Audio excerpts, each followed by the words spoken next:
2024 தேர்தலுக்கான தேதி அறிவிக்கப்பட்டிருக்கிறது. தமிழகத்தை பொறுத்தவரை ஏறக்குறைய வெறும் 30 நாட்களே உள்ள நிலையில் அனைத்து கட்சிகளும் தேர்தல் வேலைகளை மிக தீவிரமாக செய்து கொண்டிருக்கிறது. நாம் தமிழர் கட்சியை பொறுத்தவரை அதற்கு இன்னும் சின்னம் கூட முடிவாகாத நிலை தான் இருக்கு அப்படின்னு சொல்லலாம்.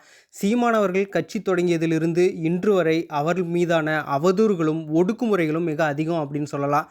இதில் இந்த சின்னம் விஷயத்தில் இந்த ஒடுக்குமுறை என்பது மிகப்பெரிய உச்சம் தொட்டிருக்கிறது. சீமான் அவர்களுக்கு என்னெல்லாம் நடந்ததோ அதை விஜய் அவர்களுக்கும் தொடங்கி வைத்திருக்கிறார்கள்.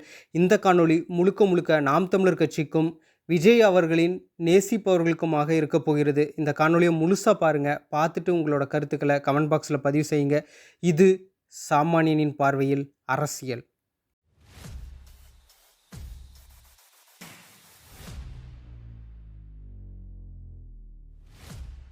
தமிழகத்தை பொறுத்தவரை ஆட்சி அதிகாரத்தை செலுத்தி கொண்டிருக்கிற கட்சிகள் என்ன நினைக்குது அப்படின்னா, தங்களை தவிர வேறு யாரும் அரசியலில் நுழைந்து விடக்கூடாது அப்படின்னு நினைக்குது. ஏன் அப்படின்னா, இப்போ 2 கட்சி மட்டும் இருக்குன்னு வச்சுக்கோங்களேன். இந்த 2 கட்சியுமே என்ன சொல்லுவோம் அப்படின்னா, அவங்கள விட நாங்கள் பெட்ரு. கம்பேர் பண்ணி பாருங்கள். அவங்க செஞ்ச தவறை விட நாங்கள் குறைவாக தான் செஞ்சுருக்கோம் அப்படின்னு சொல்லிட்டு, தவறுகளை 2 பேரும் கம்பேர் பண்ணிவிட்டு நான் சிறந்தவன் அப்படின்னு சொல்லிப்பாங்க. இப்போ புதுசாக ஒரு கட்சி உள்ளே வருதுன்னு வைங்க. இவங்க என்ன சொல்ல முடியும்? அந்த புது கட்சியோட இவங்களை கம்பேர் பண்ண முடியாது. ஆனால் புதுசாக வந்தவன் என்ன பண்ணுவான்? கேள்வி கேட்பான். நீ இதெல்லாம் தப்பு செஞ்சுருக்க அப்படின்னு கேள்வி கேட்பான். அதுக்கு இவங்களால் பதில் சொல்ல முடியாது. அப்போ இவங்க ஒரு யுக்தியை கையாளுவாங்க.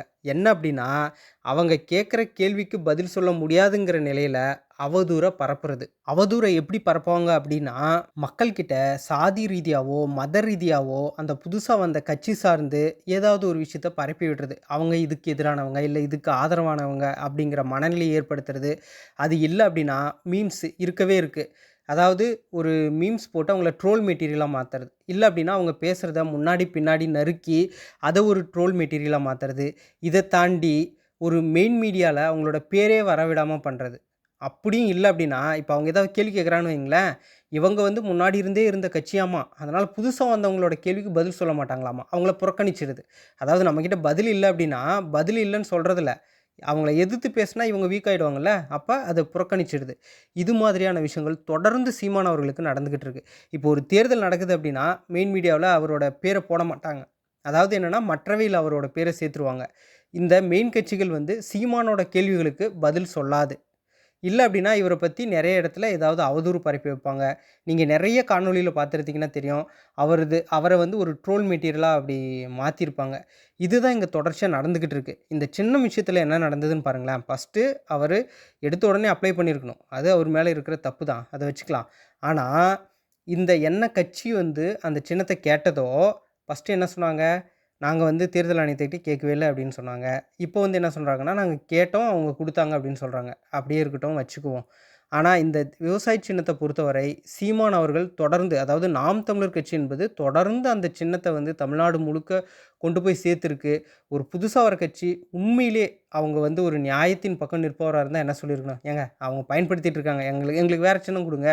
ஒரு வேளை இவங்க எல்லா மாநிலத்திலையும் ஒரே சின்னத்தில் போட்டியிடுறதா இருந்தால் கூட பரவாயில்ல. அவங்களே கர்நாடகாவில் ஒரு இடத்துல போட்டிடுறாங்க, ஆந்திராவில் ஒரு சின்னத்தில் போட்டிடுறாங்க, மற்ற இடத்துல மட்டும் கரும்பு விவசாய சின்னத்தில் போட்டிடுவாங்களாம்.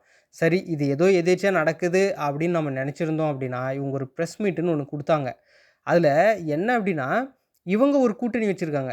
ஏதோ திராவிட, தெலுங்கு ஏதோ ஒரு கட்சியோட கூட்டணி அப்படின்னு போட்டிருக்காங்க. அதாவது கட்சி கர்நாடகாவோட கட்சி. அதில் பொறுப்பாளர்கள் என்னென்னா, ஆந்திராவிலிருந்து வந்த பொறுப்பாளர்கள்னு சொல்கிறாங்க. இந்த கலாட்டாங்கிற யூடியூப் சேனலில் அவங்க பேசும்போது முன்னுக்கு முரணாக சொல்லிக்கிட்டு இருக்காங்க. இதெல்லாம் பார்க்கும்போது நமக்கு என்ன தோணுதுன்னா, அப்போ உண்மையிலேயே நீங்கள் திட்டம் போட்டாடா அந்த சின்னத்தெல்லாம் வாங்குனீங்க? அப்போ ஒருத்தருக்கு எதிராக எந்த அளவுக்கு இங்கே கட்டமைப்பு உருவாக்குறாங்கன்னு பாருங்கள். இதை தாண்டி ஒருத்தர் போய் தேர்தல் நின்னா என்ன பண்ணுவாங்கன்னா, அதே பேரில் இருக்கிற மற்றவங்கள கூட்டிகிட்டு வந்துட்டு தேர்தல் நிற்க வைப்பாங்க. இப்போ ஒரு சின்னம், இப்போ ரெட்டலை அப்படின்னா அந்த 2 விளக்கு ஒன்று இருக்கும். அதுவும் ரெட்டலை மாதிரியே இருக்கும். அப்போ ஒரே மாதிரியான சின்னங்கள் இருக்கிற மாதிரி கேட்டு வாங்குறது, இல்லை ஒரே பேரில் இருக்கிறவங்கள நிறுத்துறது, இந்த மாதிரியான அரசியலுங்கிறது எப்படின்னு நமக்கு புரியவே இல்லை. அதாவது மக்களை முட்டாள்னு நினச்சிட்டு இவங்கெல்லாம் பண்ணிகிட்ருக்காங்க. இந்த மாதிரிலாம் பண்ணி மக்களை ஏமாற்றி இவங்க வந்து வின் பண்ணிட்டா அது வந்து ஒரு மக்களாட்சி இல்லை வெற்றி அப்படின்னு நினச்சிட்ருக்காங்க.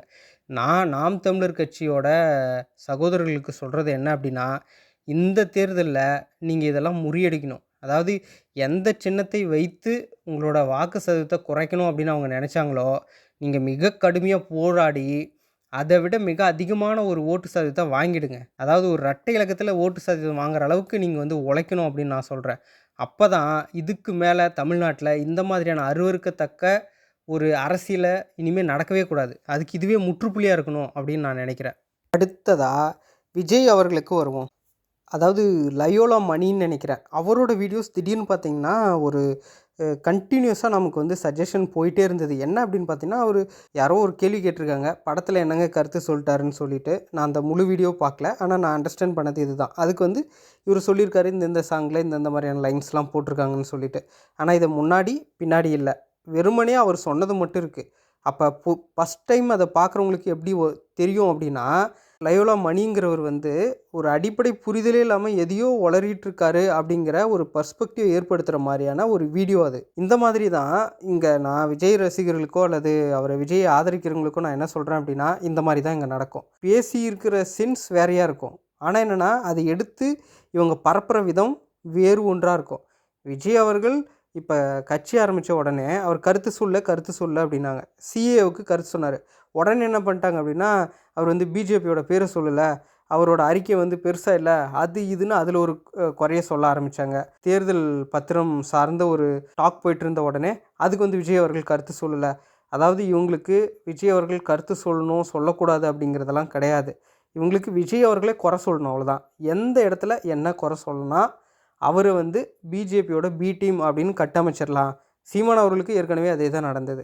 அவர் வந்து தனித்து போட்டியிடுறதுனாலேயே என்ன பண்ணுவாங்க அப்படின்னா, அவர் வந்து அதோட பிஜேபியோட பி டீம் வாக்கை பிரிக்கிறாரு. எனக்கு ஒரு விஷயம் புரியல. நீங்கள் ஒரு கட்சி நிற்கிறீங்க, அவங்க ஒரு கட்சி நிற்கிறாங்க. அவங்கள நம்புறவங்க அவங்களுக்கு ஓட்டு போட போகிறாங்க.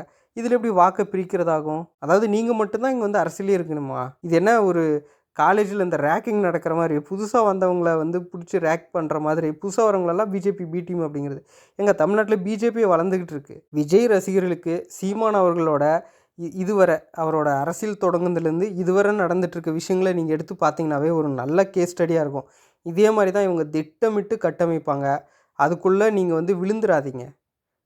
அதாவது என்னென்னா, கருத்தியல் ரீதியாக எதிர்கருத்து வைக்கலாங்க. அதில் தப்பே கிடையாது. ஒருத்தர் இந்த கருத்தை சொல்கிறாரு, அது தப்பு, ஆமாம் அந்த கருத்தில் நான் முரண்படுறேன், இதெல்லாம் சொல்லலாம். ஆனால் அவதூறு பரப்பி அவங்கள வீழ்த்தணும்னு நினைக்கிறதெல்லாம் ஒருபோதும் ஏற்றுக்கொள்ளவே முடியாது. இது போன்ற அவதூறு அரசியலுக்கு இங்கே முற்றுப்புள்ளி வைக்கப்படணும். இது போன்ற அரசியல் நடவடிக்கைகள்லாம் பார்த்துட்டு நீங்கள் என்ன நினைக்கிறீங்க அப்படிங்கிறத கமெண்ட் பாக்ஸில் பதிவு செய்யுங்க. இது போன்ற மேலும் பல காணொளிகளுக்கு சப்ஸ்கிரைப் செய்து கொள்ளுங்கள். நன்றி.